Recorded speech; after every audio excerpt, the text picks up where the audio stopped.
મહત્વના સમાચાર ભાવનગરથી પ્રાપ્ત થઈ રહ્યા છે। ભાવનગરમાંથી અનાજના કાળા કારોબારનો પર્દાફાશ થયો છે। સિહોરના સણોસરામાંથી ઝડપાયો છે સરકારી અનાજનો જથ્થો। સરકારી અનાજ ઉઘરાવી અને બારોબાર વેચવાનો પર્દાફાશ થયો છે। ગામના એક જાગૃત નાગરિકે વિડીયો ઉતારીને વાયરલ કર્યો છે।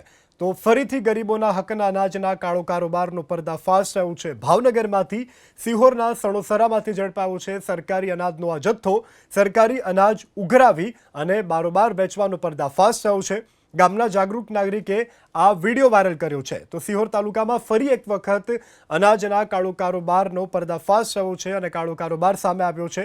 સણોસરા ગ્રામ્ય વિસ્તારમાંથી ગરીબ પરિવાર પાસેથી ઘઉં ખરીદી અને બારોબાર વેચવાનું કારસ્તાન ચાલી રહ્યો હતો। વધુ વિગત સાથે સંવાદદાતા પાર્થ મજેઠિયા આપણી સાથે ફોનલાઈન પર જોડાયા છે। પાર્થ, શું વધુ વિગત?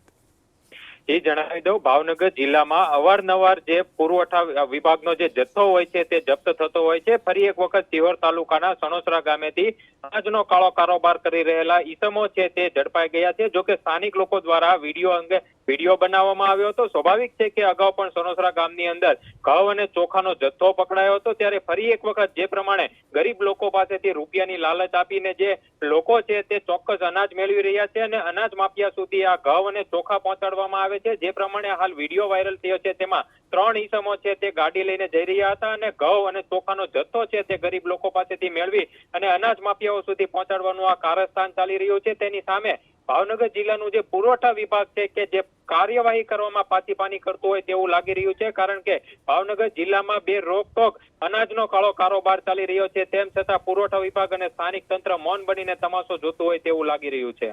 જી પાર્થ, સમગ્ર જાણકારી બદલ આભાર।